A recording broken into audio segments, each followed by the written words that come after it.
بسم الله الرحمن الرحيم الحمد لله رب العالمين له النعمة وله الفضل وله الثناء الحسن أصلي وأسلم على أشرف الأنبياء وخاتم النبيين أما بعد فأعوذ بالله من الشيطان الرجيم بسم الله الرحمن الرحيم قال تبارك وتعالى في القرآن المجيد والفرقان الحميد ألا إن أولياء الله لا خوف عليهم ولا هم يحزنون الذين آمنوا وكانوا يتقون آمنت بالله صدق الله العلي العظيم وصدق رسوله النبي الكريم الحمدللہ اللہ کے فضل و کرم سے آج ہم نے 8ویں تراویح ادا کی۔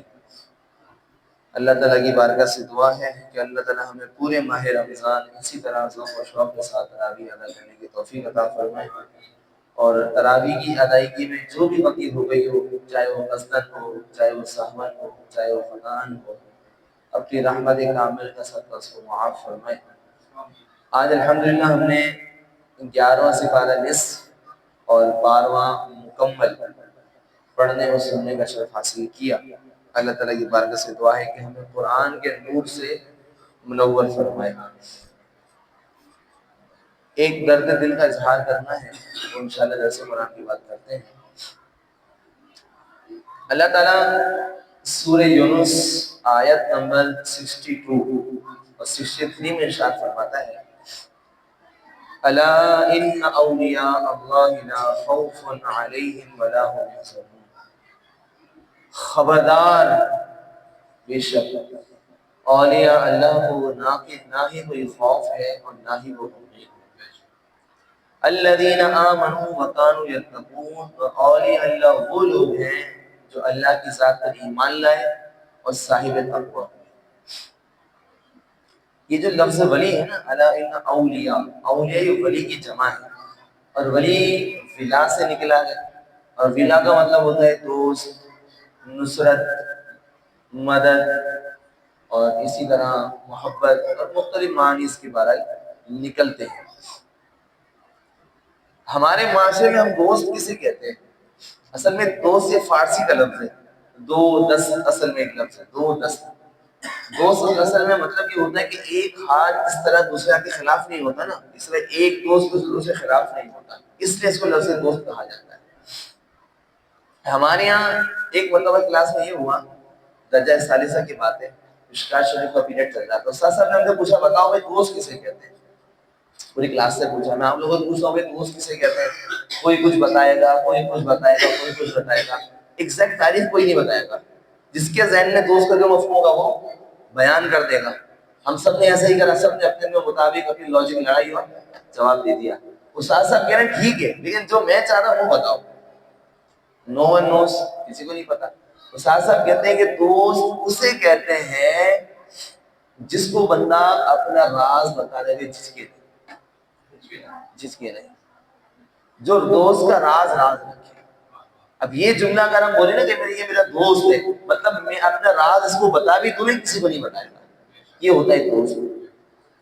ہمارے یہاں تو حل دوسرے بندے نے سلام کر اس کو دوست کہنا شروع، جسے میں کہتا ہوں عرفاً دوست کہتے تھے ہمارے، حقیقت دوست تو نہیں ہوتا، ہم جس سے سلام کرو جب مظفر ہی جو ہے میرا دوست ہے، چلو ماشاءاللہ، لیکن ایک ہے کہ جس سے بھی بندہ ملے میرے دوست ہے، وہ دوست نہیں ہوتے، بس وہ ایسے ہی کہہ دیتے ہیں۔ حقیقت دوست تو وہ ہے کہ جس کو بندہ اپنے راز کی بات بتائے اور وہ کسی کو نہ بتائے۔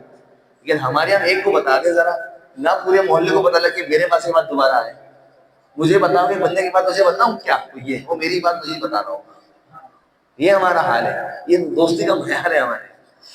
ایک مطلب یہ ہوا کہ ہم کچھ احباب بیٹھے ہوئے تھے، تو ایک صاحب علم تھے ہمارے، صاحب میں نام نہیں لیتا، آپ جانتے ہیں ان کو بارے، انہوں نے ہم سے پوچھا کہ بتاؤ ایک بندہ دوسرے بندے سے دوستی کیوں کرتا ہے، کیا وجہ ہے دوستی کرنے کی؟ کئی وجوہات ہو سکتی ہیں، انہوں نے 3 وجوہات بتائی۔ بچوں سنو غور سے، تو لوگ کام کی بات ہے۔ 3 وجوہات بندہ کسی سے دوستی کرتا ہے، چوتھی کوئی وجہ نہیں ہوتی۔ پہلی وجہ یہ ہے کہ بندہ کسی سے دوستی اس لیے کرتا ہے کہ اس کا کوئی نہ کوئی مطلب نکل رہا ہوگا، کوئی نہ کوئی مطلب نکل رہا ہوگا تو دوستی کا ٹیگ لگا کہ جناب اس سے سلام دعا کر لیں، مظفر سے دوستی کر لوں گا تو یہ دوپٹے فری میں مل جائیں گے، پھر یہ میری ہلکے وقت میں تو مل ہی جائیں گے،